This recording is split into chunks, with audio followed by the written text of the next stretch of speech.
George, and go. This is what we doing while we do it, baby. We rollin'! Covering MMA from all over the world, this is the premier stop for all your combat sports needs. MMAjunkie Radio, the only show broadcasting live from the Mandalay Bay Resort and Casino in the fight capital of the world, Las Vegas, Nevada. The lights are on and the mics are hot. It's time to get your MMA fix, junkies. Take it away, Big John. Gorgeous George and Goes, are you ready? Junkie Nation, are you ready? Well, let's get it on. From the fight capital of the world, inside the beautiful Mandalay Bay Racing Sportsbook, you are listening to the MMAjunkie Radio Show, the only show that matters. I'm your host, Gorgeous George. With me, as always, is the devious and dastardly Goes, Ari's co-host. Backy's producing the show.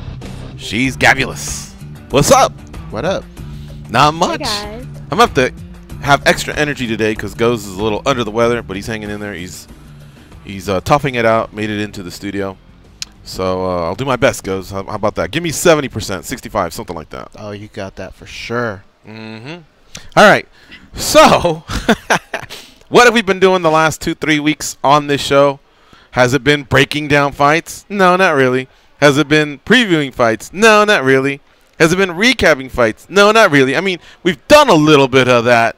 But, boy, this is like National Enquirer / TMZ / Jerry Springer / MMAjunkie Radio as of late. And is it just me, or does every story get even bigger and bigger and bigger? Yeah. Big time. Tell you what, man, if you're an MMA fighter and you done goofed up in your past, let the whole world know now, because it'll just get buried. Yeah, now's a great under time. the news of the big guys, the big guns in the sport, just going out there and stepping in doo-doo, doing stuff. You now, know, go ahead. You know that GIF of Homer Simpson crawling back into the bushes? Yeah. That's TJ Dillashaw, right? Kinda. Yeah. Everybody else is George Masvidal. Yeah, And we were all waiting. Tomorrow it'll be Conor McGregor. I was waiting to see, will Dillashaw have a little bit more of a specific answer to the pulsing that he had, his adverse pulsing that came up on his test. But in between, all that, man, there's just been so many other things to cover. And, of course, it's the big names. These things are going down with. And Conor McGregor, boy, I'll tell you what, that phone getting taken, stepped on, and, well, snatched away, stepped on, and then taken for good. That's peanuts compared to what's happened in the last 24 hours. So let's start with what happened in the last 24 hours. Conor McGregor retired. Okay. I'm serious, seen folks. that He before. retired. Yeah, we have. Except nobody believes him. No, I shouldn't say that, because there was a couple well wishes from fighters and MMA media and fans, and I was shaking my head going, A, he didn't retire. B, you all are falling for this? Mm-hmm. All I could think of was just negotiations. I mean, he has been calling every fighter out for the last 6-7 cards. Hey, congratulations. Sure would love to do it in Brazil. Brazil fans are great. Hey, congratulations, Cowboy. You and I got to get it done. Whatever. The last one I think was Pettis. You joined the club, kid. You know what I mean? Mm-hmm. Meaning he had one at featherweight, lightweight, and welterweight. So I could tell this guy has been wanting to fight. He's always in shape, and he loves the fight game, and he loves fighting. And he's still 30, right? Yeah. So he's not in any way over the hill. He lost his last 2 losses are to 2 fighters who have never lost. No shame in that. Before that, he had quite the run. Well, I guess he did go 1-1 versus Nate Diaz, but Nate Diaz is no slouch. You know what I mean. Anyway, I saw that he retired. I wasn't buying it, but others were. Here's what he said. And fact goes, I honestly had to refresh a few times and go on different sites other than MMAjunkie just to see if I wasn't in some time warp from 2016. I slowly found out that he was serious. But here's exactly what he wrote. Hey guys, quick announcement. I've decided to retire from the sport formerly known as mixed martial art today. Not arts, art. Mm-hmm. I wish my old colleagues well going forward in competition. I now join my former partners on this venture, already in retirement. Proper pina coladas on me, fellas. I read that, and I think the first person I saw was Damon Martin from MMA Weekly going, oh, boy. You know, and that's why I thought, you know what that looked like is? What? That looked like Conor left his phone, and one of his mates grabbed it and said, hey, let's retire his ass. Kind of how we mess around on when you leave your Facebook open or something like that. Uh-huh. Let's just put something on there, clown this dude, and he'll get a few texts, and that'll be that. That's what it looked like to me. When he wrote mixed martial art, I concentrated on that, just that alone, because it was in quotes. And I thought, what's he saying here? Mixed martial art? Is he implying that one sport or martial art is a big focus at this time? And that's when I started scanning Twitter to see what could he possibly you went mean. Deep on this. Yeah, because I was like, I didn't think it was a retirement. That just told me he's the one that did it, and not a publicist. Yeah, I suppose. What was the other one? Thanks for the cheese. Catch you later. Mm-hmm. Yeah. So I read this and I thought, no, it can't be. It's a joke. It's a negotiation ploy. Someone punked him. This ain't a retirement. That's not the way you go out. He's not 20. What, he in 2008? I guess he would have been 27 then. You're still a little immature, I guess. But he's got 2 kids now.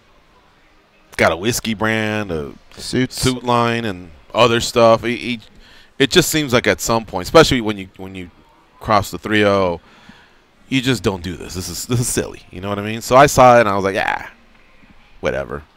He ain't retired. I woke up, he was still retired, and I thought he was gonna say that damn Artem got a hold of my phone, or Coach Kavanaugh, or somebody, Gunner. Nobody got a hold of it. But either way, I still wasn't in any panic mode. I wouldn't panic if he retired anyway. I'd be bummed out, truthfully bummed out, because I really like the guy as an active member of our sport.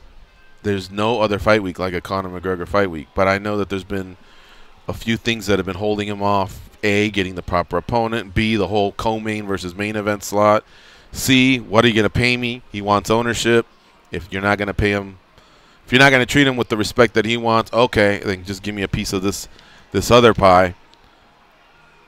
But still, I didn't feel like he was retiring, and I still don't feel like he's going to retire. I think he's going to win. Now, that part I'll start to save a little bit for our daily debate. What do you know? It's going to be about Conor McGregor today. Yeah, I like so that. I still want to get a little bit more reaction from you. I've been hogging up the stage here. Okay. When I saw it, I kind of thought maybe this could be there could be something to this. And then when I saw Dana White and what he said, he just had this type of answer to that it didn't seem like it was part of the negotiation thing. Either I disagree. Or Dana is brilliant. Okay. Okay. He's good at it. Yeah. And so when I saw that, I went, well, wait a minute. Could he really be leaving? But it just doesn't make sense with him just throwing names out there, people he wanted to fight. That's not very Conor-esque. Well, let me give Dana White's reaction. Okay. So Dana, I think, knew. Well, he was probably already getting hit up, or he already knew he was going to get up. So what I believe happened was he sent a text to the media, all the media sources that he deals with on the reg, like our John Morgan, Damon Martin, who I mentioned earlier, Okamoto, Ioli. I would say Ariel, but I think they're so on the outs. I don't think they do that anymore. Mm-hmm. So regardless, Brett is with Ariel at ESPN, and see, I saw it differently. Goes, let me read to you what he wrote. He has the money to retire. This is from Dana White again, UFC president. Quote: he has the money to retire, and his whiskey is killing it. I'm reading it how he wrote it. Mm-hmm. White said in a statement obtained by MMAjunkie. We continue. It totally makes sense. If I was him, I would retire too. He's retiring from fighting, not from working. The whiskey will help keep him busy, and I'm sure he has other things he's working on. He has been so fun to watch. He has accomplished incredible things in the sport. I am so happy for him, and I look forward to seeing him be as successful outside of the octagon as he was in it. End of quote. Does that seem very Dana-esque to you? No, it doesn't. Because I think Dana has to maintain that I'm the head cheese here. Mm-hmm. I'm the big man on campus. But he also knows that Conor McGregor makes the company a lot of money. So that's why he can be a little bit late. That's why he can miss a press conference or two. That's why he can do a lot of things that other fighters can't do. Because if I'm not mistaken, look, even without looking it up, last year UFC 226 was 2.4 million pay-per-views. I bet you if you added up all the other ones for the year, it's pretty close to even. So what this guy can do in one show is what the company will do in the other 11 months. So you just, I'm sure he shakes his head. I'm sure he says stuff underneath his breath, you know, like about the dude. There's probably a chance he doesn't like him, but I think he has to say enough good things so that they can just coexist, do these business transactions. I'll promote, you fight, and then once the run's over, the run is over. Now, that said, I believe Conor McGregor, same thing. Oh, this bald goof, or whatever it is people that say about Dana White. You know, this guy again. He won't pay me what I want. All right, fine, I won't fight, blah, blah, blah. That's what he's telling his confidants. Then in the end, when they both make a lot of money because they negotiate, they figure it out, how can you not toast to somebody? That's why you see those pictures of them toasting whiskey or champagne or just smiling, laughing, hugging, whatever, because they both made a shitload of money. They figured it out. But that doesn't mean they're going to be, best friends forever. And if they are, it'll be way in the future when they're both so filthy rich they can just forget about it. But for now, that's just the game he has to play. That's why he's got to put that stuff in there, goes. That's why he's got to put on, he's been so fun to watch. All those things. He doesn't say that about other fools. He said, like, about Tyron and Colby and, all the others that he calls, like, or feels like are troublemakers, John Jones. Hell no. He'll set them straight. You know what I mean? But this one, that's his favorite, man. Man, I guess. And so that's why he says it that way, because that was his way of saying, okay, you're retiring, cool. I see what you did. Have fun in retirement. But he's not saying have fun in retirement, asshole. Don't let the door hit you on the way out, that's what I asshole. think. The reason he's not saying that is because he wants to keep a little bit of that door open just so that the other guy doesn't overreact, and he knows, oh, you're still welcome, Even though I'm kicking you out, we still got that room empty for you, and I'm going to be a nice guy and come back home when you're ready, and you know what I'm saying? Think so? I think so. I still think there would have been a little bit of a jab. At least one. So what do you think of Dana's statement then? What do you think it is? I think it might be true. That he's retiring? Yeah. I honestly think it might be true. And it's only because Rodney, you want to co-host the rest of the show? Look, dude, I'm only saying this because he has so much else going on in his life, personal and business-wise, that he's right. He does have a lot of money. And I just feel like if he really was, if this all was a negotiation tactic, I agree with you. Dana White could leave a little door, but I still think he would have thrown a couple little jabs there. And don't forget, for as much money as that dude generates, it's because of who he was. With these last two losses, I don't know that he can just keep doing that over and over and over. I think after a while, those numbers start to drop a little bit. And I think Dana realizes that as well. I may have bled this guy too much, and now I'm not so sure I have as much as I used to. It's still good. Still big piece of cheese. When he lost to Floyd, he had the biggest pay-per-view ever in MMA. So that loss didn't affect him because he actually almost beat it by about 800,000. So that one didn't hurt him. Habib's, we don't know because he's yet to fight. And it'll be different because ESPN Plus is going to be a whole other animal that I don't want to get into right now. But you're right, there might be a step back. But regardless, what did Duke Rufus say yesterday? It was something along the lines of when you're at the top of the game, you're a rock star. And what else did he say? Like the star quarterback at the all-in-one? Something like that. That's what Conor McGregor is, man. He controls the center of the universe for at least one night. Remember these Forbes lists when you see them? Floyd said something once, because Cristiano Ronaldo and who are the Matt Ryan and some of those guys that make a lot of money, Aaron Rodgers, the baseball guys, now Trout, holy cow. But he says those guys have to play all year. He goes, I get it done in 36 minutes. That's a strong point. He gets that $300 million in 36 minutes and wins. He's never lost. So even though Conor McGregor can't boast that, he can boast that in MMA he controls everything, man. Just with it's like there's a laser at the end of his index finger, and he just points to it, and stuff happens. That is addicting. Winning is addicting, and being legendary and a historical figure, that is addicting for this guy. So that, along with one other thing, and then we'll get to the other news. The other thing That's is... what I want to tie into. Okay. Did I just forget what I was going to say? Well, that one thing. That one thing. That one The one that thing. you're going to tie into the other thing. Yeah. Hold on a second. And, Fuck. and it's just one. God damn it. Goes. All right, so I forgot. I guess we have to go into the other... Hold on a second. Give me 10 seconds to recover here. Hey, Gabby, how was your weekend? Conor McGregor. How was my weekend? Yeah. It was good. Conor Oh, he'll get it. He'll get it. Watch this. That's it? It was just good? Yeah. Well, you two need to shut up. You're What? making it worse. You're making it worse. Hold on a second.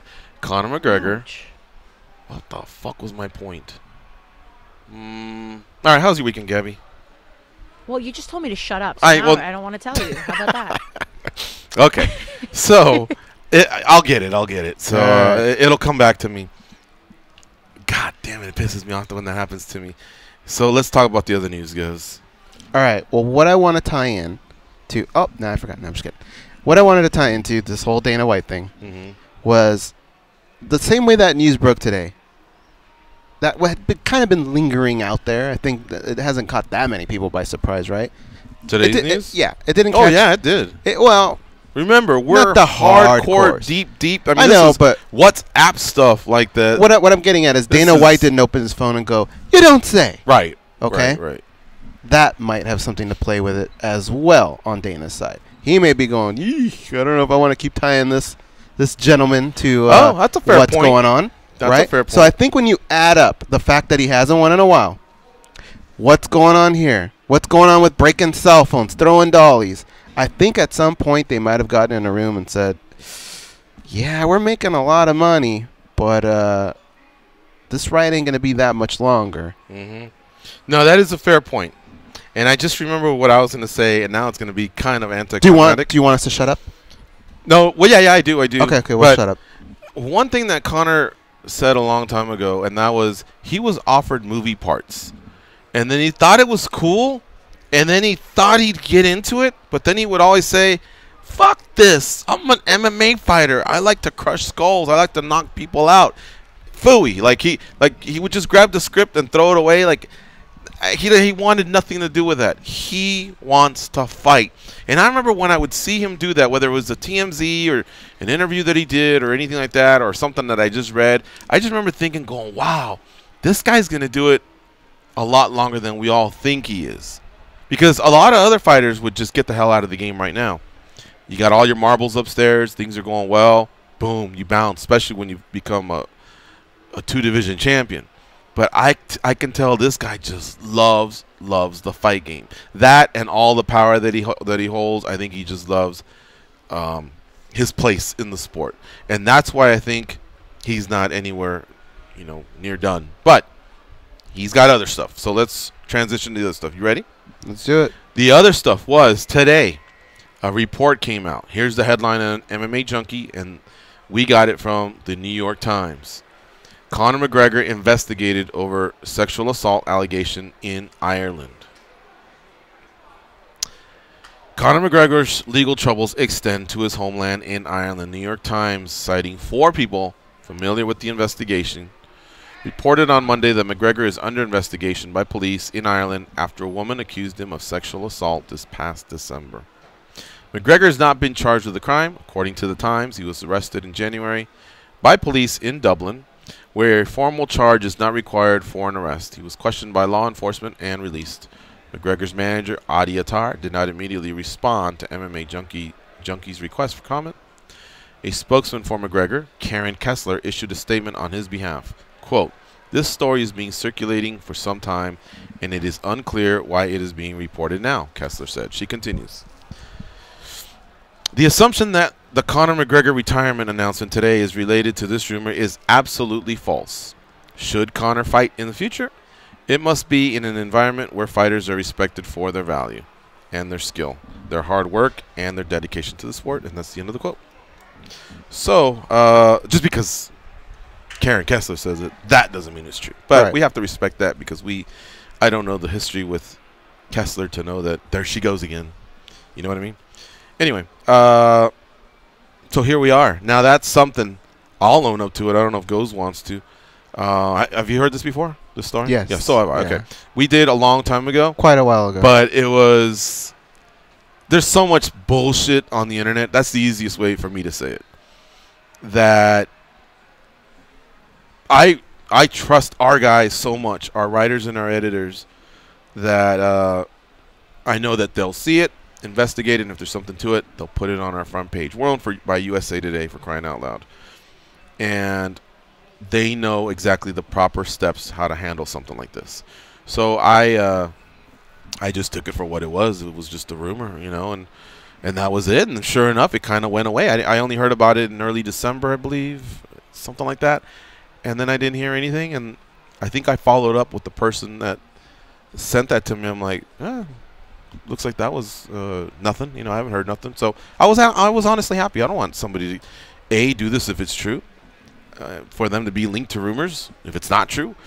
So that was that. And that was literally probably in January. When I saw this, I'm like, oh boy, here we go. You know, so that's been brewing for a little while, and I don't think any of that has to do with what I'm saying. I think I nailed it, man. I think it really is just part of his negotiation tactics. Is all it is. Except he goes about it in a way that I don't agree with. Dana or Conor? Conor. Retirement? You don't need to do that. Just don't fight. But I mean, at some point, Dana wants you to fight. Trust me. He'll come back and go, all right, did I say 18? We'll give you 20. That 20 you want. Or is it 25 that you said and we're only offering 21? We came up with I mean, at some point, he wants to have these events, especially the big one. The big one that was rumored for International Fight Week, July 6th, if I'm not mistaken, of 2019, was going to be Conor McGregor versus Donald Cerrone in the co-main event, and now it might be Pettis. I don't know. Diaz could be a live dog as well, and DC versus Brock Lesnar in the main event. So that's what I was hearing, that why Conor couldn't be the main event. Now, if you take a step back and take a deep breath, kind of makes sense. DC's one of the GOATs of the sport. Some have him as the GOAT, some have him as one of the GOATs. And Lesnar's just this figure who's a combat sports legend because he was a champion in the UFC. He was a pay-per-view king in the UFC. He's a pay-per-view king in WWE, and he's a legend in WWE. And just like March Madness, I was talking about Darian Caldwell and some of these other wrestlers that this past weekend became NC2A champions. Brock Lesnar's one too. So if they're in the main event and there's a title there and it's the UFC heavyweight title with those big names, I could see where Dana would put his foot down and go, nah, player, you're the co-main event. Now. I think everyone would. Except for DC. If DC, he's a businessman. If DC knows about this, I bet you he would interject and go, hold on a second. If Conor wants to come out last and it means either he's on another card or not on mine, have him come out. Don't you think? I disagree. Really? I know this man very well, and I don't think he would do that. Really? There's something, and I'm not even saying it's ego. That's money he's I think leaving at the it's door. something that he's earned. Because Conor and Lesnar on the same night is an astronomical number, and DC gets a cut of that. He'd be the only champion that night that would get a cut of that. Man. Conor just has this other contract that they just add zeros. You know, as the night progresses, they just keep adding zeros. He's a whole other thing. He doesn't have to be a world champion. But everybody else doesn't benefit the way DC does. So if you tell DC, all right, well, we're going to put him on the next one, he might go, hold on a second. All I got to do is come out first. He comes out last. I don't think he'd do it. Really? Yeah. Okay. I don't think he'd do it. Well, I know that you know DC well enough that's believable. I won't fight you on that one. All right. Didn't GSP change the game a little bit when he said, I am retiring and I'm also taking myself out of the USADA pool? Yes. That to me is when somebody retires now, if I don't hear that like a day or two after, I don't give a fuck. I really don't. Now it's starting to be like that. All right. That to me is the signal.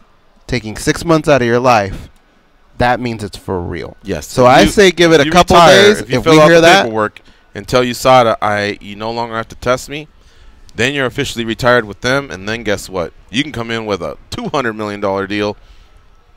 You just can't do it for 6 months. You got to get back into that testing pool. So if it's a Conor chess could match, write that out, but yeah, if it's a chess match, is that not Conor's next move? Yeah. Dana checked, right? Don Conor. That's the next move, I would imagine. I think what Connor has to realize is he's not going to get a portion of the company. That's what he wants. He wants a piece of the company. Dana doesn't want to give that up. Because Dana knows, well, like I say, I don't know that they're really, really each other's best friend. But Dana knows that just opens Pandora's box. Oh, yeah. All right? So I think he just signed for 7 more years. I think he'll say, guess what, man? We're going to figure out your number that'll make you happy, but you're just not doing that one. You just ain't. And if you are, then write a check and invest into the company like everybody else who's part of the Endeavor Group. Mm-hmm. Here's my last point on all this and why I think. Trust me, I know I sound crazy, okay? But one of the things that makes me believe that it could be for real is the fact that Ari and Dana just re-signed for 7 years. And I would imagine before you sign a big contract like that, something like this gets cleared up. Like, what do you see, Dana, happening here in the next? And I would imagine he would be able to say, Connor's going to fight on this day, and we're going to make this much money, and we're going to do that. If something like this were in limbo, I don't think he would get an extension right now. Mm-hmm. So I think all of this has been kind of turning around for a while for these guys. All right. So we know that Conor McGregor is retired. Do you believe it? And, of course, we've thrown out the allegations coming out on the sexual assault that took place in Ireland. I want you all to chime in. This is a good time right now. We're going to take a break, but when we come back, I'd love to hear what Junkie Nation thinks. 877-FIGHT-93. 877-344-4893. We'll also go over some of the Twitter reaction from Conor McGregor's retirement, and we have some cuts to play so that you can hear it from the voices themselves. We have a Conor cut and some Dana White cuts, so we'll play all those when we come back. It's MMA Junkie Radio on Fight Nation, Channel 93.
Chile in an international friendly.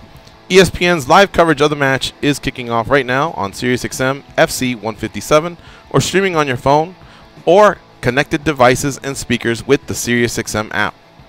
Speaking of channel 157, one channel before that is 156. And if you kind of missed it, we are moving. Fight Nation is moving from channel 93 to channel 156. This takes place on April 4th. So remember that. Start doing your preset, juggling act. A lot of people kind of like to have them in sequential order, like I do. You do? Yeah, I do. And that's weird. So, however it is that helps you remember that Fight Nation will move to channel 156. Do that because it's taking place again on April 4th. So that means we're literally just over a week away. Again, Fight Nation changing to channel 156 on April 4th. Big shout out to Dan Hardy, the latest addition to the roster of talent on Fight Nation. I was catching him and RJ before, and those two guys really, really do a great show on Tuesday. So shout out to both of them, RJ Clifford and Dan Hardy. And again, they've just been doing some fabulous work. All right, let me say a couple quick things, and then we'll talk to Marco and Justin. And if you want to follow them, it's 877-FIGHT93, 877-344-4893. If you haven't heard, within the last 24 hours, Conor McGregor, the biggest name in the sport, possibly the biggest name in the history of the sport, two big deals happened to him. He retired via Twitter yesterday. It wasn't anything very official. In fact, I think a lot of people thought he was fooling about. And he just said, hey, guys, quick announcement. I decided to retire from the sport, formerly known as mixed martial arts today. Said a few other things, wishing his colleagues well, his former partners, blah, blah, blah, some pina coladas. That was it. It was really informal. I thought he was joking around. It's held up so far. I haven't heard anything otherwise. I feel like it's a negotiation tool. Ghost feels like he really may be gone. Now, today, hours later, like maybe 12 hours later, Conor McGregor, we find out there's a report he's being investigated for a sexual assault allegation in Ireland for an alleged incident that took place this past December. The New York Times, citing 4 people familiar with the investigation, reported that on Monday, Conor McGregor is under investigation by police in Ireland after a woman accused him of sexual assault this past December. So, React Junkie Nation, we'd love to hear your thoughts on this retirement. You think it's for real or not? And also your thoughts on these allegations, which really there's not much, in my opinion, one can say other than we hope it's not true. But what I want to know is, has anyone thought that it couldn't not be true? You know what I mean? Like, that's not in Conor's. That's not in his fiber. He doesn't do that. You see what I'm saying? I think with John Jones, we got so used to believing that anything could happen that you just thought, if you click MMA Junkie one day and it says John Jones robs a 7-Eleven, you'd go, oh, boy. What made him do that? You don't think, no, come on, it can't be John Jones. This is far, far more serious. But I just have never felt that Conor McGregor could do something like that. So let's let those details play out. And as we get more info, I'm sure we'll talk more about it. So let's go to the hotlines. We got speaking of Chile, we got Marco from Waco, Texas. What's up, Marco? Marco from Waco. ¿Qué pasa, Atos? What's up, bro? So Chile and the United States tied 1-1. The 2 goals happened United States at the 5-minute mark and Chile at the 9-minute mark. And now it's tied. And I'm at the edge of my seat. It already happened? Whatever. What's going on right now? What the fuck am I reading about it for? It's going on right now. It's going on right now. It's going on right now. Okay, I thought you said it was already over. It's the first half. But the first 2 goals happened at the first 10 minutes, and now it's tied. We're like 30 minutes into the first half. Hey, you guys are the defending South American champions, man. You must be pretty good. How'd you guys do in the World Cup? Oh, no. You funny. You're so funny. Yeah, it's all right. I got my moments. I know Peru went up there. What did Peru do in the World Cup? Yeah, absolutely not. They shut up. A little bit of a comeback there, huh? All right, bitch. All right. So it's on. Let's talk about Conor. Look, Ghost got it right, man. I mean, if Conor doesn't take himself out of the USADA pool, and there is an excellent note for him, I think it's all negotiation. I mean, he did the same crap in 2016. But I've been telling all the shows that the economics have changed, you know. Back in the day, yeah, pay-per-view was the king of freaking revenue for the UFC. That is not the case anymore. When we went over the original ESPN deal, the 5-year, $1.5 billion was $300 million a year. Now we know they extended 2 years, and I've been very conservative here. They said they throw another $600 million for those another 2 years. That is $2.1 billion. Now they get the licensing for all the pay-per-views. You know, they say they throw another $100 million a year for that. That's $700 million. And then let's count all the licensing fee for all the broadcasters around the world, BT Sports in the UK, Europe, Globo in Brazil, Latin America, Australia, Oceania, Japan. They're racking about $700 million on licensing fees and lots of guarantee money. Whatever they make on pay-per-view is icing on the cake. And guess what? They're telling us that the revenue on pay-per-view doesn't matter so much because everything is going behind the paywall on ESPN now. So only the hardcores of the hardcores are going to get it, and maybe once in a while the casuals. So they are telling us the main source of revenue is no pay-per-view anymore. So all the leverage that Conor got even last November is probably gone, and then I just call his bluff.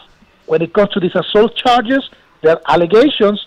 I keep telling everybody too, watch out, because Conor might be on a little bit of a pickle here, because the European courts are completely different than the United States courts. In Europe, there is not a presumption of innocence. If you get charged and you go to court, if the burden of proof falls all on the defense, they have to prove to the judge, not a jury, the judge, that you are not guilty. And it gets really expensive, really lengthy, and Conor is in a bit of a pickle if these allegations are true. Peace out, guys. All right, see you, brother. Well, I don't know about those figures. I mean, I know that they have signed different broadcasting deals that I'm sure are lucrative. I imagine that when Reebok's up in about 2-3 years, they'll probably hit a home run there too. And I still am not sure that pay-per-view is only icing on the cake and not meat and potatoes. They're going to have less pay-per-views, I think, early on because of this, because you have to pay for the privilege of ordering a pay-per-view. You have to be an ESPN Plus member, and once you're inside, it's like tipping the doorman. Mm-hmm. And then once you're inside, they go, that'll be $80 to get in the club. It's like, wait a minute, I just gave this guy some money to get, I thought I was getting already into the club. No, that's his business or whatever. So I want to see how that plays out. I'm sure there's going to be less, but I'm sure there'll be more of a split between ESPN and the UFC. And they both seem to be very tickled to death with each other. So I'm sure they're both going to make more money. What we don't know yet, and we won't know until I think a sample size of a year or two, and some of the champions that are more vocal, I think they'll be the ones going, I sure used to have more zeros behind my checks when I used to defend my title. Things are different now, but we'll see. I think we got to wait for that before we can adjudicate on that topic. Let's go to Justin. He's up next. What's up, Justin? How you doing? What's up, man? Sorry, I don't have no cool intro like old Marco from Waco, man. But what I want to get to, man, is about Conor. Let's not forget, Dana always says after fights or pay-per-views and this and that he doesn't make fights, he doesn't negotiate anything after a fight, and he will always talk about it come Monday when he heads back to the office. Yesterday was Monday. That's the negotiation day. I believe 1,000% Dana and Conor tried to negotiate something yesterday. And I don't think it had anything to do with these allegations or anything as far as him retiring. I think it was a negotiation. As far as Conor wanting a stake in the UFC, I doubt seriously Dana would even ever consider that, because like you said, George, that's opening Pandora's box. Regardless of other fighters that the UFC have, nobody can claim to ever want a stake in the company that can bring that to the table like Conor would. But once you do open that Pandora's box, how do you even negotiate something like that on Conor's end? Because once you sign that dotted line, if they say, okay, you have a stake in this company, from that point on, Conor can just say, you know what, I'm not fighting anymore. I'm just going to collect a check every month from what you guys do. No way that'll ever happen. All right, Justin. Thanks very much for the call. I hear where he's coming from, and I'm kind of with him. In no way it'll ever happen. But the one thing that keeps me talking about it is I said he'd never fight Floyd Mayweather. That will never happen. So you think there's a chance he may get equity in the no? company? Well, I want to say no. I think it's insane. I think Pandora's box is exactly what happens. But I said the same thing about Mayweather, and it happened. You know, there's guys like Conan O'Brien, Ben Affleck, and there's a few people that are involved Like with Tom Brady, right? WME, IMG. They all that like little pieces. Yeah, they were given the option to buy 0.5%, half of a 1%. I think Beyonce might be one of them. Just some real power players in the entertainment world. I think that's one way you can get it. I'm sure he could negotiate part of his fighting fee for that to equal that. But even then, it's not like you'd have such a slice of the pie that you could say, I'm one of them. You know, like Dana White was only 10% of Zuffa. The other 10% was the gentleman in the Middle East. What were they called? Do you remember? Flash Entertainment. Flash Entertainment. And then the two Fertitta brothers had like 40 and 40. No, that's not right. I guess it'd be. Yeah, they had. Yeah, it was close to 40 and 40 for them, and I think the other two had 10, something like that. But he's not going to get that piece of a pie. He can get one of those Ben Affleck pieces of pie, but I guess he'd have to buy into it or negotiate it. But I think Dana White's just willing to pay him whatever it takes, and then that's that. All right, let's take this break. It's MMA Junkie Radio on Fight Nation Channel 93. Stay close, and we'll be right back. We're going to do some Twitter reactions to the news of Conor McGregor retiring last night.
MMA Junkie Radio with Gorgeous George and Goes.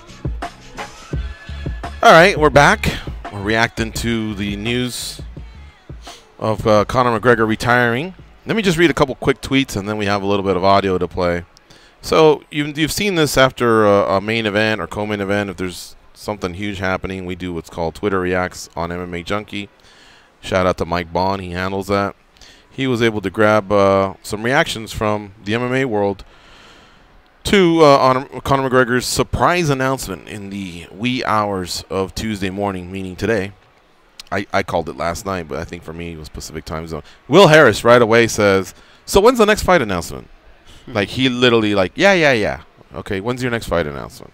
Bryce Mitchell, Thug Nasty, says, nah, I'm trying to see you and Nate scrap it out one last time. Jeff Grammer says, it's almost like it's hard to believe he's actually retiring. Chris Cyborg gave him 4 fist bumps, so she believed it. That's like wishing him well.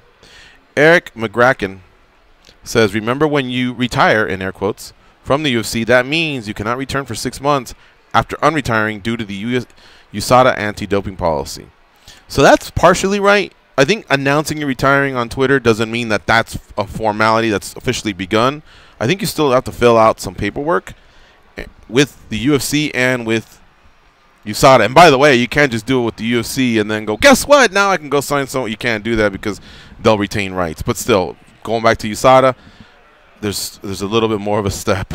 And then somebody posts this, what is this, a little cartoon. Here we go again. Doesn't say GIF, but I imagine it's a GIF.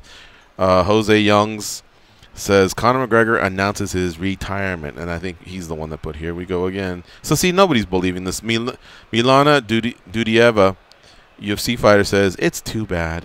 So she was nice. Adam Hill from the Las Vegas Review-Journal says, text from Dana White, he has the money to retire and his whiskey is killing it. It totally makes sense. If I was him, I would retire too.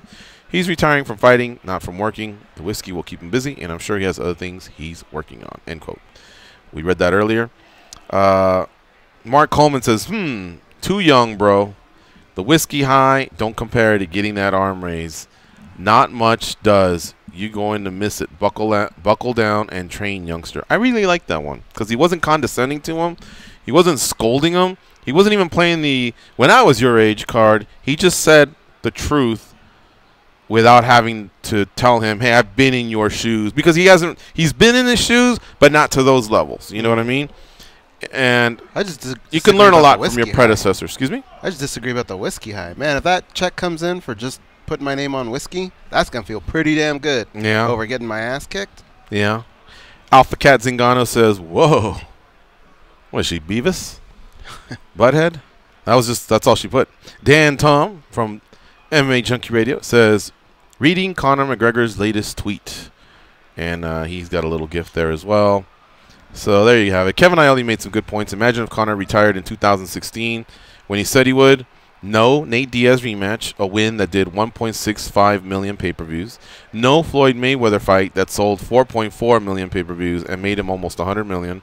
No at Team Khabib, which is Khabib Nurmagomedov's Twitter handle, that sold 2.5 million pay-per-views. So he's right. I mean, that retirement yielded him a lot more when he was able to come to an agreement with the UFC. And who's to say that as long as he's still not fighting at a high level and he wins the right fights, he couldn't do it again. Matt Brown says, get in, make money, get out. Much respect to Conor. He'll be back, though, for sure. He almost did it like in a haiku. I got to read and make sure that it's a certain amount of words, or I think it's 3 lines. Ian McCall says, and just like that, he was gone. Congrats at the Notorious MMA on a career that changed the game. The sport has grown, and you have helped the sport cross over. Thank you, Conor. No doubt, proper whiskey will have the same success as you in the octagon. Cheers. He bought it. He believed it. Okay. And what's weird is McCall's usually one of those guys that almost feels like everyone's bullshitting because he's kind of bullshitting a lot. That one surprised me a little bit. Elvis Sinisik says, easy way to find out if McGregor is retired. Has he withdrawn from the USADA testing pool? Ronda Rousey said, the second round is on me. Remember, he said, proper pina colada is on me, fellas. And I don't know what that means. I don't know if she's saying it in support or if she's saying, yeah, when you buy, I'll buy, but I'm not buying the that you're actually retiring. I think she's being Yeah, sincere. she's backing him up. Michael Bisping at Bisping says, "I've come out of retirement." So, and Habib won the internet. He wrote, "There can only be one king in the jungle, only one," and then it's a pic of him with his trophy holding up the number 1 with a shit-eating grin on Twitter. That one had to have stung. All right, now listen. I know some of you are saying, but hours earlier he was on Jimmy Fallon, and he seemed like to imply that in July he'd be fighting. We have a cut of that, but I want everyone to know that that was taped, if I'm not mistaken, 5 days ago. So bear in mind that a lot probably has happened since then. And again, going back to what I believe happened, he reached a part of the negotiation. Something wasn't going well. Maybe he had a couple proper whiskeys in him, and he just decided to put out that tweet, which I don't believe is a good negotiating tactic, but whatever. That's the way he rolls. This is Conor McGregor on Fighting Again when he was on Jimmy Fallon recently. My next fight, we're in talks for July. So we'll see what happens. A lot of politics and going on. The fight game is a mad game.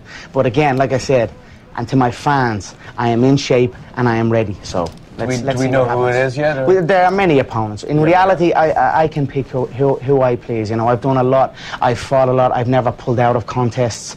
I've gone through some crazy injuries and crazy external situations. That many a man would sprint for the hills if it happened to them, but I stood firm and done my piece for the company. So I'm in a position now. There are a lot of, like I said, this whiskey is my baby. I have a lot of great entities. I don't necessarily need to fight. I am set for life. My family is set for life. We are good, but I am eager to fight, so we'll see what happens. So when you say all that, and 5 days goes by and there's no fight announcement, and you just finish making it sound like you'll figure it out. You'll pick someone to fight. You'll pick the event to fight on.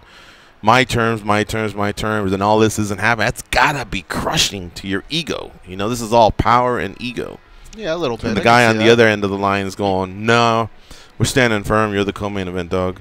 But he's got to know that. I think he's just – this wouldn't be the first time he's lost, right? UFC 200, I bet you that caught him by surprise, right? What, say that again? The press conference? Yeah. I mean, I bet you news like that, probably he wasn't expecting the UFC to put their foot down, but they did, right? Right. Since then, he's become much bigger, and I can't relate. I just can't relate. I don't come anywhere close to being able to relate. But I think that when you're that rich, young, powerful, cocky, whatever, you lose this touch with reality, where your feet just aren't firm on the ground, and you feel like everything. There's a price for everything. You ever hear when people say there's a price for everything, and $1 Million Man, kiss my feet, whatever. Yeah, I just firmly believe that a lot of wealthy people, that's the way they think. So since UFC 200, since that happened, he fought Floyd and he fought Habib. Those were his 2 biggest fights ever. Mm-hmm.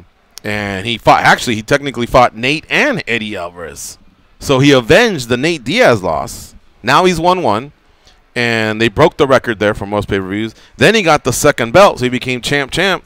Then he did the second highest. So did they beat Pacquiao? No, right? No. Second highest grossing pay-per-view boxing, and then the highest grossing ever in MMA. So he became a even bigger, more powerful star. We got to take this quick break. It's the top of the hour break. We'll be gone for about 60 seconds. We'll be right back. We'll play some Dana White cuts so we can get his thoughts on Dana White Conor McGregor and the fights he was supposed to have. This is from My Mom's Basement with Robbie Fox, Barstool Radio. We'll be right back.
listening audience, if you're listening, you're a member of Junkie Nation.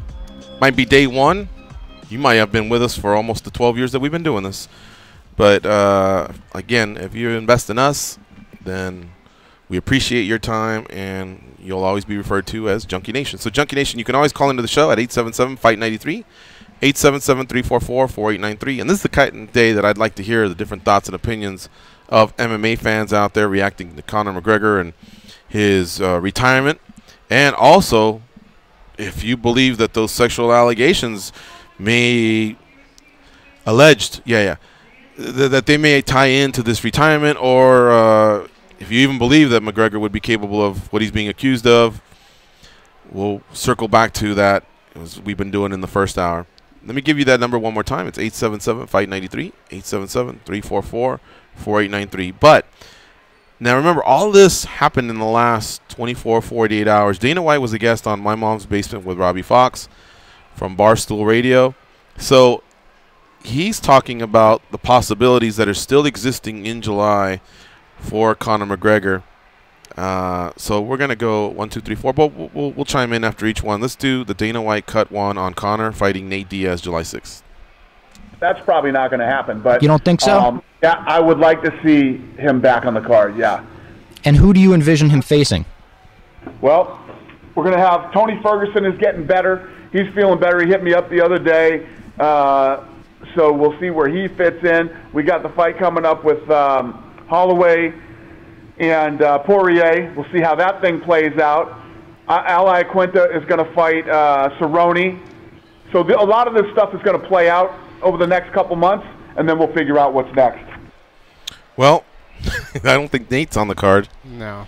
I think Nate's another one that's asking for a lot of money, and Dana they're not close.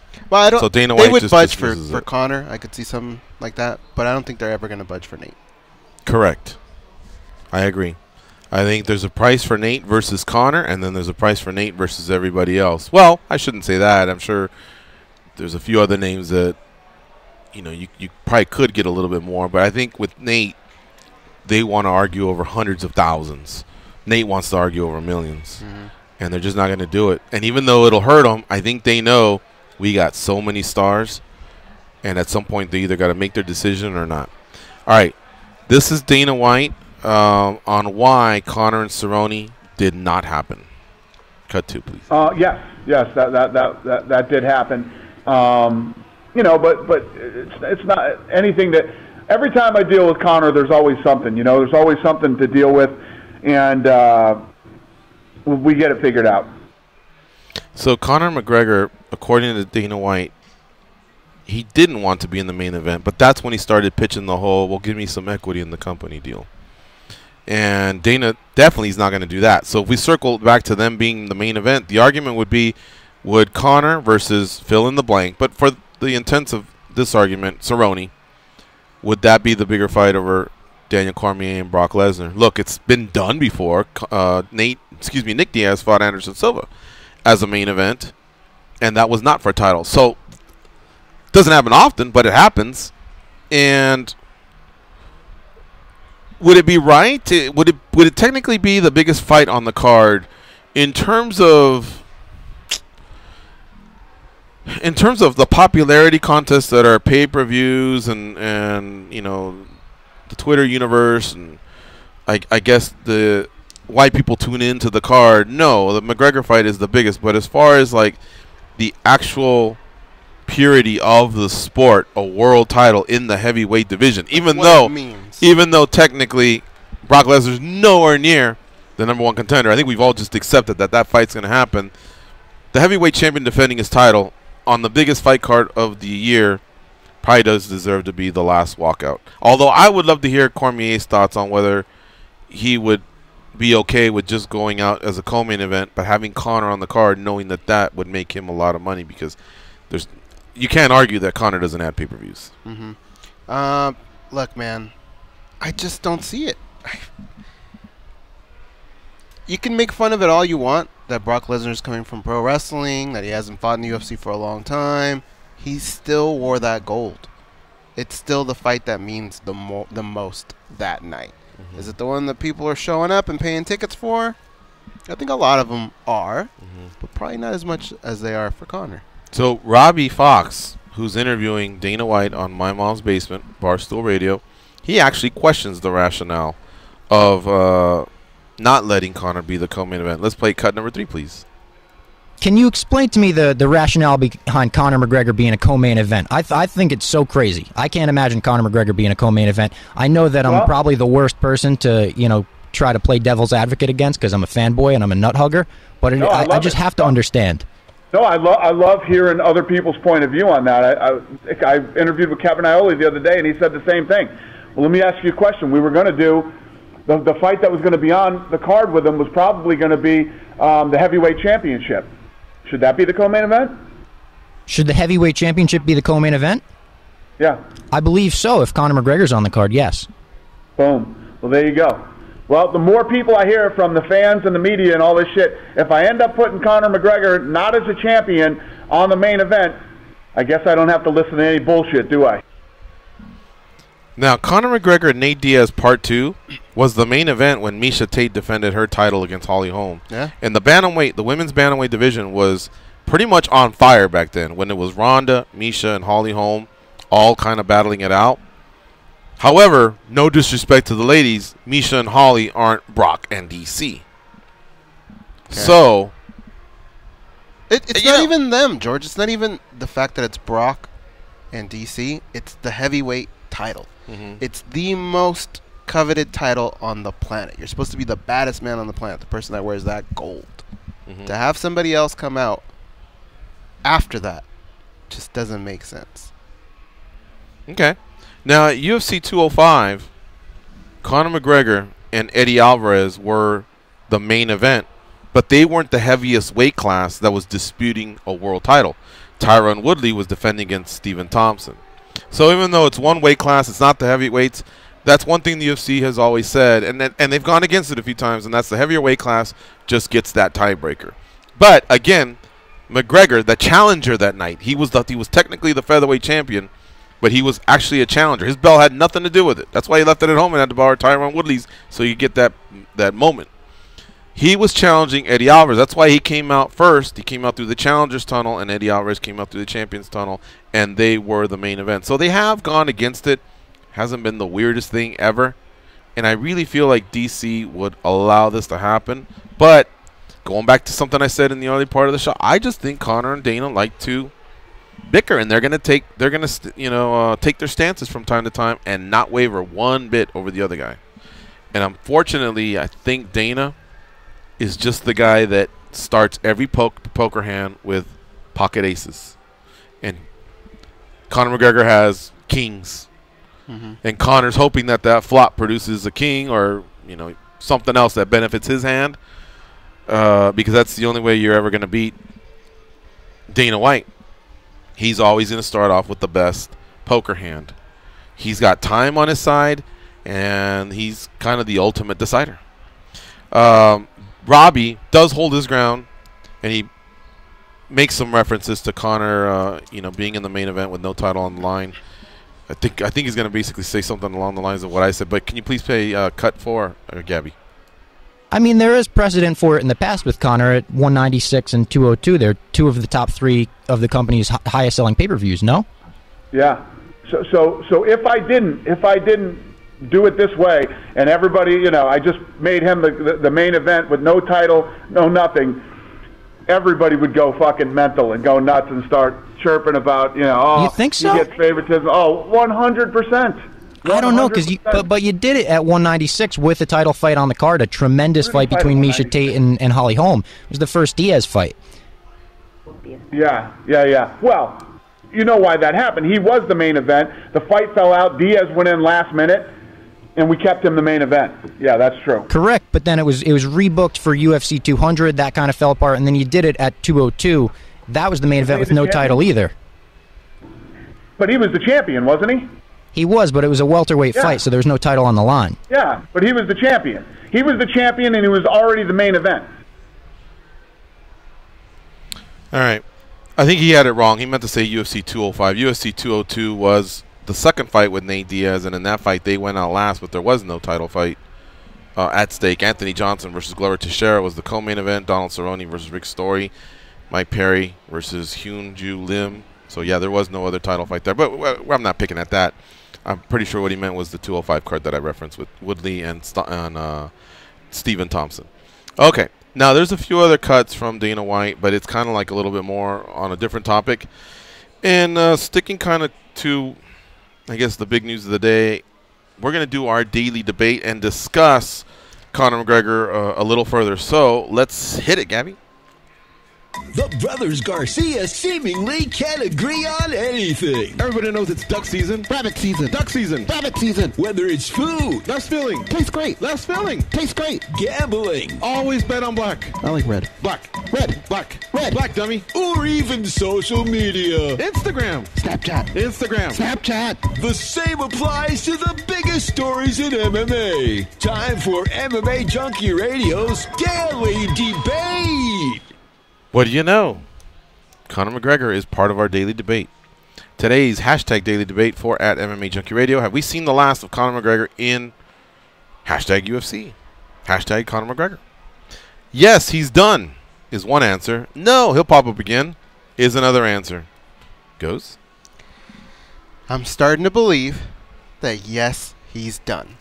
And the reason I feel like that is just nobody's really acting like themselves. Dana White put out a quote. And in that quote, I think the first thing that people are going to point to is this is a negotiation tactic. But he didn't really take any jabs at him or nothing. It was a pretty classy quote. I really think with everything that Conor has going on in his life, the suits, the whiskey, everything that's going on, all the other stuff that he hasn't even touched yet, that he could be touching, movies, all that stuff, I really think he's just kind of had it and he's going to go his own way. It hasn't been going well for him in the cage, in the boxing ring. He loves the fight, Goes. He loves the fight. That's why you haven't seen him in any movies. He doesn't want to read a script. He loves to win, George. He does love to win, but he likes to perform and entertain. He loves being the center of the attention. And where else is he going to be the center of the attention? I mean, look, if he does a movie, the movie will be bigger if he's sharing it. If he's sharing that stage with big name actors. So even in a movie like that, he wouldn't be the biggest name. Like, look at when Randy Couture, when he did the Expendable movies. I mean, Sly was in that, for crying out loud. Arnold Schwarzenegger was in there, and Randy was a big name in our sport who went over there, but he was just one of a group. So Conor McGregor just is not going to have that spotlight like he will when he's fighting, and I don't believe. I mean, the training camps are long. He keeps himself in pretty good shape. He loves to train, but he makes a lot of money in one night. I don't know how the whiskey's doing, and I don't know how disagree. The suits it's are doing. It's not in one night, George. That's the thing. People look at it like that. It's the whole training camp and the fight. That's a lot. Versus, how's my whiskey doing again? Call it 2 months. Is he going to make $100 million or $50 million or whatever he makes selling whiskey? We don't know. I mean, okay, Dana White says he's killing it, but Ronda's doing good in WWE, right? He could do that. There's a lot of things he can do out there. She hasn't made the type of money he's made, like what he did with Conor. Does he have that killer what he instinct did with Floyd to get out there and fight? You're right. He loves fighting, but he loves winning more, and that hasn't been happening. So I think he's looking at all that other stuff, all those other avenues where he could be making dough and not have to deal with this drama. I think he's going to pop up again. He can't get away from this, and I think he likes gaining more and more power. And I think when he sets his mind to a goal like having equity, he'll do anything he can to get to it. So maybe he didn't. Maybe he failed again, because he's mentioned this before. But maybe he failed again. But he's going to get a bigger check. And trust me, remember when you saw the proper whiskey on the canvas? I bet you he just had them throw that in. I doubt he had to write a check for, well, what's the post cost? What's this post cost or that pad or this part? I bet you he just said, you're putting my proper whiskey in there. I've already given in. I mean, that negotiation right there is would probably be pretty interesting. You'd like to be a fly on the wall to see how that goes back. But I bet you there's some concessions that are made. But I just think he likes to gain more and more and more and more traction. And I bet you it's a high for him. Not just getting his arm raised, not just knocking someone out, but just being more powerful, knowing that all these other fighters know that you're kind of leading the way, spearheading, better prosperity for them in the future as well. I think he just gets off on that. But speaking of negotiations, Ari and Dana signed for 7 years more. Do you really think they would get a contract like that, not having this whole drama locked up? I don't think so. I think weeks ago they kind of knew that something like this was going to come. Okay. He's smashing cell phones. He's doing crazy things overseas. I think the UFC had enough. Okay, so he doesn't get equity, but that doesn't mean he's done. Maybe he doesn't get equity, but he can still get paid more. Whatever it is, cut a pay-per-view, bonuses, or just upfront money, he still can get that. I get him for the rest of his life that all he has to do is pop in and I'm right and fight again. It may take a year now. It may not be as smooth as we thought. It may not be in time for International Fight Week, but I think he will pop up again. You're saying never again? Not in the UFC. Well, the UFC's not going to fight anywhere else. Not unless they get theirs. You can't just WWE? go. I don't know. I'd have to see what he negotiated in his previous career. Sorry, in his previous contract. Sometimes they do give themselves that out, but I believe you have to get that blessing from the UFC. I don't know. This is how the voting broke down. 2,104 votes came in. 80%, round number, said no, he'll pop up again. 20% said yes, he's done. Here's a couple funny quotes. Well, not funny, but I guess quotes that I picked out from Junkie Nation. No name. He's at Hulk Gablogan. Gablogian, I think is how you pronounce it. Won't even dignify this with a response.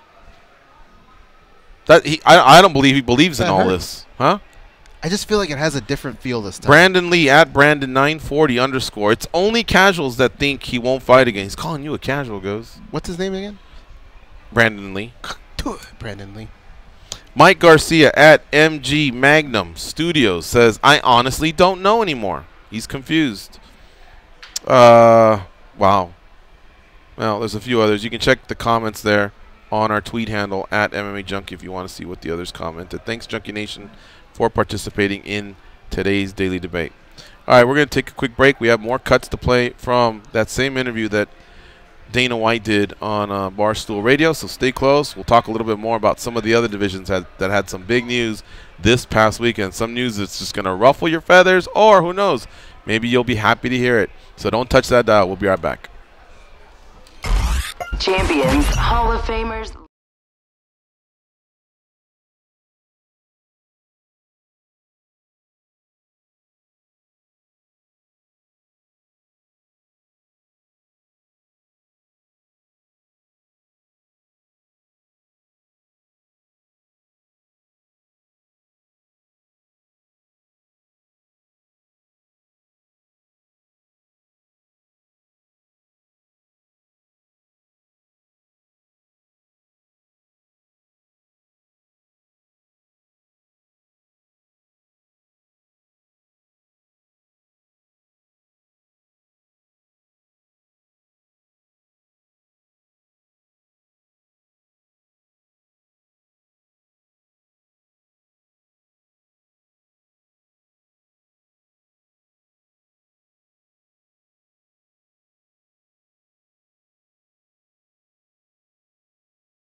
Jugar contra los Los Angeles Lakers en el NBA Radio, Sirius 207, XM86 y también en tu teléfono o por las bocinas conectado por el Sirius XM app.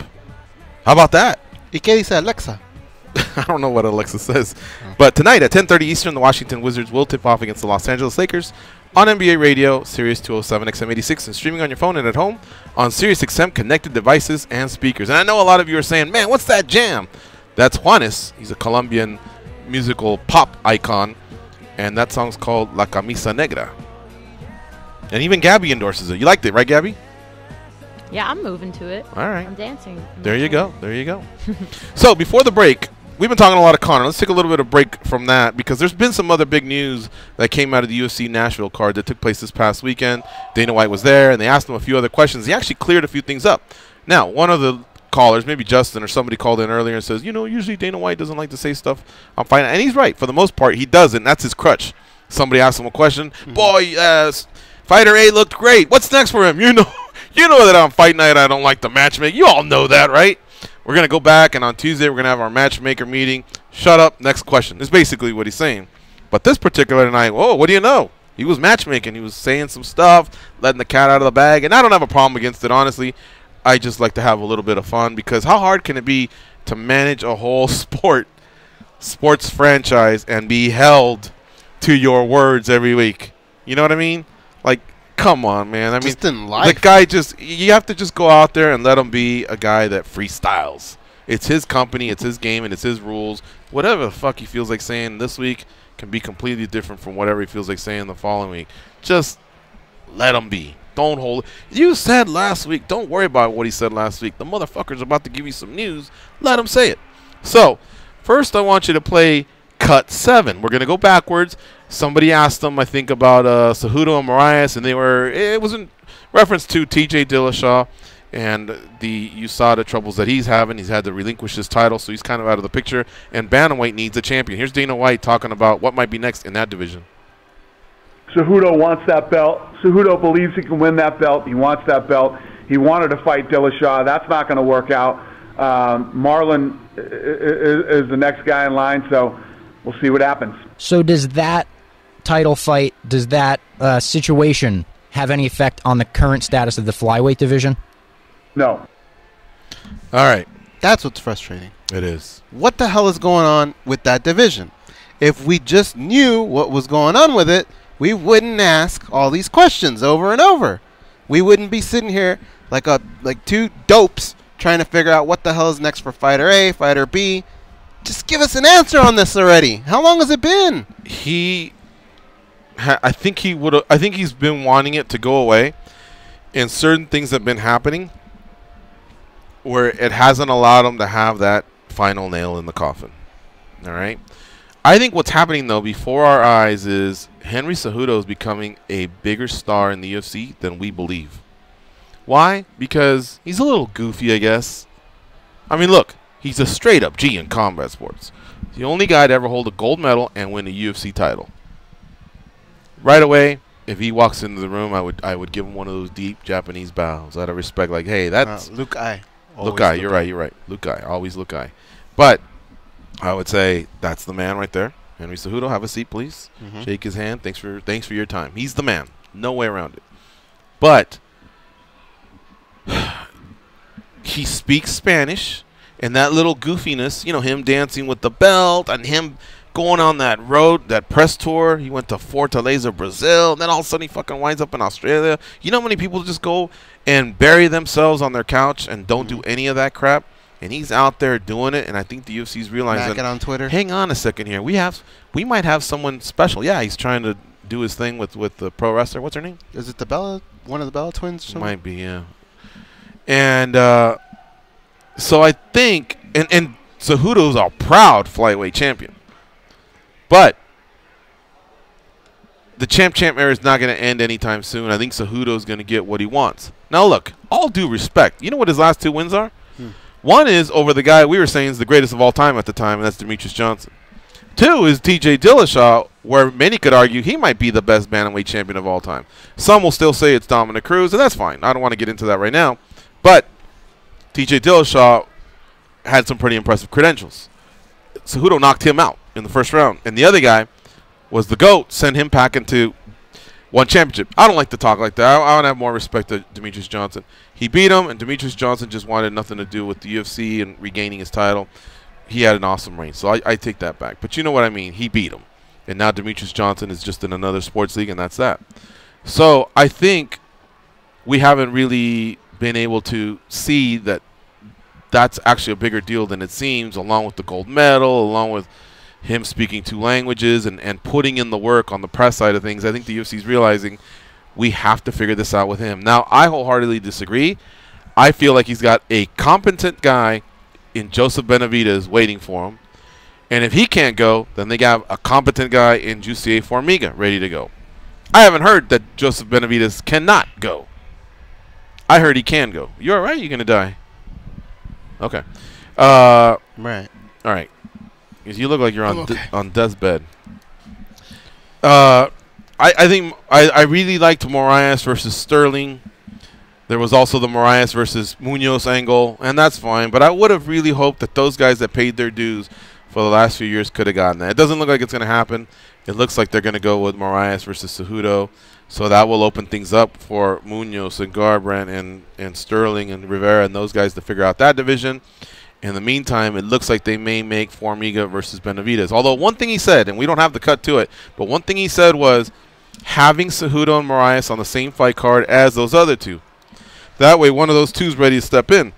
But one of those two would be ready to step in as a bantamweight. They don't want to be a bantamweight champion. They want to be a flyweight champion. I think if you ask them either take it or leave it, yeah, I guess they'd fight for the vacant bantamweight title. Benavidez has done that a couple times if I'm not mistaken. But they want to fight for the flyweight title. So having them on the same card only would be nice if Cejudo could just snap his fingers and go from bantamweight to flyweight instantly, and he can't. So let's say Moraes can't go. That leaves Cejudo versus one of those two. I imagine they would put Benavidez to just fight for the bantamweight title. Look, he rehydrates to that. But I think Benavidez would have wanted to know that he could pack on some muscle and just be slightly bigger, same way Cejudo's going to be as he's training for a bantamweight fight. If Cejudo can go, then I guess it would be Moraes versus Benavidez, I think. Now, they don't have history, so that might be a flip of the coin. Maybe it's Moraes versus Formiga, and we got a battle of some Brazilians. Or maybe, you know, I don't know. Having him on the same card, though, I didn't really see how it was such a slam dunk benefit. And maybe I'm reading too much into it. Maybe Formiga or Benavidez would just go, fuck yeah, I'll fight for the bantamweight title. I don't care what it is, as long as it's for the bantamweight title. I just would think that they would, that this whole time they've been fighting as 25ers because they want to be the 25 champion. And I don't see why this is so hard to sort out. If the division's done, do away with it. Make the announcement already. Why are we having these fights? You know, but some of these guys could have kicked off over to one championship and been a part of their little tournament that they have going on or whatever. And if not, then inform them. Start hitting the weights. Get to the PI. Start, you know, hitting them carbs, and we're going to pack some muscle on you. And guess what? This is the way we're doing it. It's like the hardest decision ever. Even amongst them, they seem like each one of them has a different story. Well, I heard this. Well, I heard that. You imagine going to work every day and just not really knowing if your job is going to exist tomorrow? I know. All right. Now, even harder to get an answer has been adding more weight classes. Well, I shouldn't say that. Getting the answer we want to hear. But he has given an answer. The answer that we know is going to come eventually. Yeah, really. It's going to happen. I think. But listen to these two cuts, 5 and 6. We're going to play them. We'll go with 5 first. And this is, again, Dana White on My Mom's Basement with Robbie Fox from Barstool Radio. They're talking about 165. You're going to get some answers here that I think are going to provide a lot of clarity on this topic. Not in the next 7 years. In the next 7 years? Yeah, I'm here for 7 more years. And you'll never let it happen. When I go, they can make a 180, 165, 122, whatever they want to do when I'm gone, they can do. Why is he so adamant, Goose? I have no idea. It's really not shuffling very much. Honestly, we kind of did the math yesterday with the fighters. You could say that the fighters that we're taking from 155 and 170 to form 165 would be a badass division. What more do you want? All All right, he gets a little bit more specific here in cut number 6. I think it's a lot of guys who know they can't win at either 170 or 155 that would all jump ship. If you look at right now our 170-pound division and our 55-pound division, they're stacked. Deep. So you got Usman, Woodley, Covington, Wonderboy, RDA, Masvidal, Askren, Till, Ponzinibbio, Lawler, Edwards, right? Yep. There's the 170 division. Lightweights at 55, you got Habib, Tony, Connor, Poirier, Iaquinta, Kevin Lee, who's moving over to welterweight to make it even better, Edson Barboza, Gaethje, I forgot too, Pettis now is over in the welterweight division, which makes it even better. Cerrone, Felder, Gillespie, Diaz. You build a 65-pound division, you completely drain both of those divisions. Yeah, that is a decent point. It ain't happening while I'm here. These divisions are stacked. We have tons of great fights in both divisions. We don't need a 65-pound division. Well, that's what you did to 35 and 15 when you added 25. You picked off certain 35ers that were undersized and 15ers that were oversized, and you weakened those divisions to come up with flyweight. And guess what? Flyweight's pretty interesting right now, right? And those divisions, 35 and 15, definitely weren't as stacked as 55 and 170. But yet you did it. And then you created 45 for one lady. All respect to Chris Cyborg, amazing athlete, one of the best ever. And you had to feature her somehow. But I think you could have just given her the belt and just had her fuck girls up for the next 5 years and nobody would have had a problem with it. And guess what? You were pulling 35ers up to fight her and making that division weaker. So some 35ers are going up to fight Cyborg. Others were going down to help fill out 125. And those divisions suffered, but they didn't crumble. And these divisions are nowhere near as thick as those other ones. And guess what? He used the word drain. Guess who else has been drained? Tony Ferguson, Habib, Kevin Lee. A lot of those names making weight. Good point. You know what I mean? A few of them, one of them almost died. So there's not just the reason of, oh, we want another belt. That's not the only reason. I think it just makes sense. And a lot of knowledgeable people think this. However, he is the guy that makes the final decision, and he doesn't seem anywhere near wanting to make 165 and then 75, and it's kind of disappointing. But whatever. We'll talk about that a little bit more. We got to take a break. When we come back, we are going to talk to Jim West, the head coach at MMA Gold. That team has definitely risen over the last 5 years. Fighters like Max Griffin, Aspen Ladd, Marion Renault, Andrea Lee, Anthony Hernandez. They are all part of that gym, and we want to talk to him a little bit more. He's got a few fighters that are coming up, and we just want to learn a little bit more about Jim West and MMA Gold. Don't touch that dial. We'll be right back.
They're so fat they gave Dracula diabetes.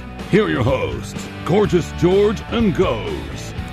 Quick reminder to Junkie Nation, March 30th, you got the UFC on ESPN2 card out in Philadelphia. Goes and I will be doing some alternative broadcasting. We will be doing our live commentary on the main card on Saturday night. So join us. Go to www.sportscaster.com/MMAjunkie. We'll talk a little bit more about it as we get closer to the week, but basically it's like a fight companion, like what Joe Rogan does, and it's something Goes and I have done many times on different platforms, but this one definitely has been our favorite. Muay Thai. We have done some Muay Thai. We've done some MMA. We even did the Conor McGregor versus Floyd Mayweather match. So it's Sportscaster. However, let me spell it out for you. It's SPORTSCASTR. Got to eliminate that last E. Our next guest, his name is Jim West. He's the head coach at MMA Gold. MMA Gold, you've gotten to know them over the years because they produce athletes like Max Griffin, Marion Renault, Aspen Ladd, Anthony Hernandez, and recently they've added Andrea Lee. Now, they're based out of Sacramento, and you have seen their manager as well come through our show and a few of the other different fighters as well. But this is the head coach, and again, his name is Jim West. So follow along here by going to MMAgold.com if you want to learn a little bit more about the team, and you can follow him on Twitter at JWestGold15. What's up, Jim West? How you doing? Good, guys. How are you guys doing? Good, my man. Thanks for having me. Yeah, no, we should have done this a lot sooner. I apologize for not doing it. We've had a few of your athletes on. We've had Dave on. Grief, that's all. What's that? Yeah. Said I had to give you grief, that's all. Yeah, no, that was really, really my bad. It's something. There's times where I see fighters or managers or coaches that I'm like, I want to talk to that guy a little bit more, and I try and wait for the right time to see if I can, because a lot of you all come to Vegas quite often throughout the year, and I want to get you in studio. Oh yeah. You know what I mean? And that's where I failed a little bit because you guys have been out here. And it's not, I guess we'll circle back to it's my bad. But I've been wanting to talk to you because I've enjoyed seeing the rise of MMA Gold. Yeah, man. Thank you. I appreciate it. So for a long time. You guys are based in Sacramento. However, you tell me, I'm not up there. Are you basically rivals with Team Alpha Male, or are you just another gym that's based in Sacramento? I would say we're just a team that's based in Sacramento. I would say the only caveat to that is Team Alpha Male and MMA Gold, pretty much the only two teams really, that in Northern California, with the exception of AKA, which is about 3 hours away from us, that are actually relevant as far as MMA teams go. So because of that, in the region, we match up with each other so often. So by default, I guess you could consider us rivals. So, not by definition per se, but more so by default, because every promoter, in our area wants us to fight each other. So yeah, I guess in that sense we are rivals. We fight each other all the time. So it kind of makes it a rivalry. So how do you hold up against them on like the regional scene, I guess? It's competitive. I mean, as of late, we haven't really lost to them. We haven't had any fights against them in a little while. The last fight that we would have had that would have been Alpha Male MMA Gold would have been in the UFC when Marion Renault fought Sarah McMahon. I can't remember when that exactly was, but it was on the Orlando card. But it wasn't in the region. So that would have been the last time we've actually matched up with each other. Prior to that would have been when Sam Toomer fought Adrian Diaz and Anthony Avila from there on a card called Global Knockout, and Sam Toomer won both fights. So outside of that, we haven't fought him recently in a while, but also that's because there's not a lot of fights recently in our area, at least pro fights. There's a lot of amateur fights going on, but not necessarily a ton of pro fights. When did you guys start officially? So I got into the sport roughly around 2003. I started dabbling in jiu-jitsu and things and kind of just doing some different things. A lot of guys that were training and fighting and stuff. And so I kind of got into it. And then in about 2006, I had a friend who was opening up a gym called Overcome MMA and Boxing. And that's actually when it kind of started, when the team started to kind of develop. And that was at the time when I used to coach Andre Feely. He came out of Overcome. Andre was with us through his amateur career, and I think his first 5 pro fights. And then he left and, went on to Alpha Male and some other fairly notable fighters out of there. And then it kind of transitioned. Dave kind of got into the MMA world, and that was sometime in around 2010. And Dave and I kind of just joined forces. The gym that was Overcome was closing. The owner that owned it was closing, and so Dave and I decided to kind of join a partnership, basically, and we moved and got our own location, and everything kind of just really, really blossomed kind of in about 2010, but it originated back in 2006. It looks like everything's in-house. I see when I go to the website, MMAgold.com, I see wrestling, jiu-jitsu, Muay Thai, boxing. Like, there's a coach for every single discipline, sport involving mixed martial arts, including strength and conditioning. So all of your athletes get everything done there at MMA Gold. Yeah, what's really awesome and kind of different at MMA Gold, which kind of makes us a little bit, I guess, unique, would be the fact that what you just said is everything's kind of in-house. So we don't just have one coach. We actually have 2 up to 3 coaches in every aspect. So the athletes, whereas you might go to, what was once, maybe 5, 6, 7 years ago, these mega camps, right? There might be 100 guys in the room, but none of them are getting coaching. Yeah, you can have 100 guys to train with, but I guarantee you over time, those 100 guys, you're going to get used to them. And without the proper coaching and the proper guidance, those partners are going to be nothing in time, because it's going to be the same thing over and over again. You're going to continue to do the same thing, and you're not going to have anyone to guide you into pointing out things that you may be doing wrong or even things that are incorrect, and just guiding you on how to be a professional. So we do everything from our strength conditioning to multiple coaches in each area. So an athlete can say, hey, you know what, I want private time with this coach today. I want private time with this coach, But at the end, all the coaches are speaking to one another, so we're all on the same page, so we know exactly what each one of us are actually teaching when we actually are working with the athletes individually. So it's quite different. And then you have Dave, who manages everything in-house, does everything for the athletes at a very different rate, let's just put it that way, than what all these athletes are paying, to their managers or to their coaches. You got 20% here to this manager. I need 10% more to this coach, and 20% now. None of that. That doesn't work. We don't do that at MMA Gold. The fighters, they make the money. The coaches ensure that they are able to make the money and that they're successful. That's our job at the end of the day. It's not to go and take money from the fighters, and they've earned it. We've earned it, too, as far as at the end of the day, I just want my fighters' hands raised. That's it. No amount of money could ever pay me enough than the joy that I get when our athletes' hands are raised. So how do you make money then, if you don't mind me asking? If you guys, are you saying you don't take as much of a cut, or you don't take a cut at all? No. So the fighters pay a gym due. They pay a fee, very small, and then they have access to absolutely everything. Okay. Strength conditioning, every coach there is. There's no contract. There's no nothing. Me as a coach, I've never taken an ounce of money from a fighter, even fighters in the UFC. Fortunately, I have a job that kind of allowed. I have some education behind me, and I'm able to kind of do a lot of the things that I do without it. I'm not saying that people shouldn't make money in the sport. Obviously, it's a profession, so you should if that's what you're doing. And but we just do things differently, and all of our coaches are the same way, and they're all extremely high level.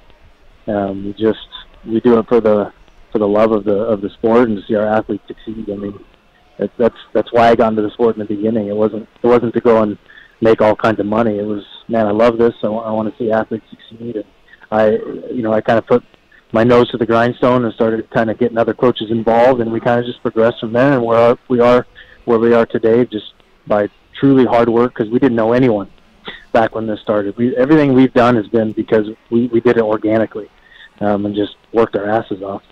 Jim West is our guest here on MMA Junkie Radio. He's the head coach at MMA Gold in Sacramento. A few of the fighters that he has going up with fights that are signed. Aspen Ladd, she'll be in the co-main event at UFC on ESPN +9. Dos Anjos versus Lee, that's May 18th. And he also has Max Griffin going at UFC 236 with Holloway versus Poirier. So that one's, I guess, the fight that's closest to happening. Let me turn it over to Goes. Here goes. What do you have for Jim West? Jim, what percentage would you say of your pro team is made up of kids that were, started out as amateurs, worked their way up to pros, and then stuck with the team versus, you see in other gyms just a lot of fighters that are maybe looking for another look or something and they come into town. What percentage of that is like homegrown? I think a lot of fighters are looking for that new girlfriend feeling. It lasts for a little bit and then I'm looking for another one. But I would say percentage-wise, I would say at least 75%. Oh, wow. Has started with us as amateurs and all the way through. I mean, Anthony Hernandez started with us as an amateur. Aspen Ladd as an amateur. Actually, Aspen didn't have any experience at all when she walked into our gym. She never had a fight, never did anything. And so we've kind of, grown those. Anthony had some really legitimate kickboxing before he got to us, but he was still an amateur. He was only 18 years old when he came to us. Aspen came to us when I think she was about 17. No experience. She had a little bit of grappling, I guess, at a small gym in her hometown. So yeah, I mean, they really are homegrown. And then the rest of them, I would say, like I said, about 75% of them all started as amateurs with us, or maybe they came and they had some wrestling background or whatever, but none of them had really fought, and we kind of just grow them from there. On your website, it says join the team, and I'm sure you have amateur tryouts from time to time. What kind of fighter do you want to walk through your doors there at MMA Gold? What are you looking for? Is it a certain background, whether it's one of the different martial arts or sports, or is it more about being a team player, having a lot of heart, a little bit of everything, or is there something specific you're looking for? Well, we have a development team. So if someone were to walk in, so I'll start that way. So we have a development team. So someone would walk in from out the street and they don't necessarily have a background, they would go into our development team, and we have coaches that deal with that. And as they progress through the development team, if that coach who teaches that feels that they are someone that can add value, whether it's because they're a good wrestler and they have some jiu-jitsu or they're a boxer, what have you, then they can transition into the MMA Gold part of things. Mm-hmm. So I can't say that there's necessarily a background specifically that we look for when they come in. Now, mind you, it's something that's going to be noticed, if they have a high-level wrestling background or jiu-jitsu background or striking or what have you.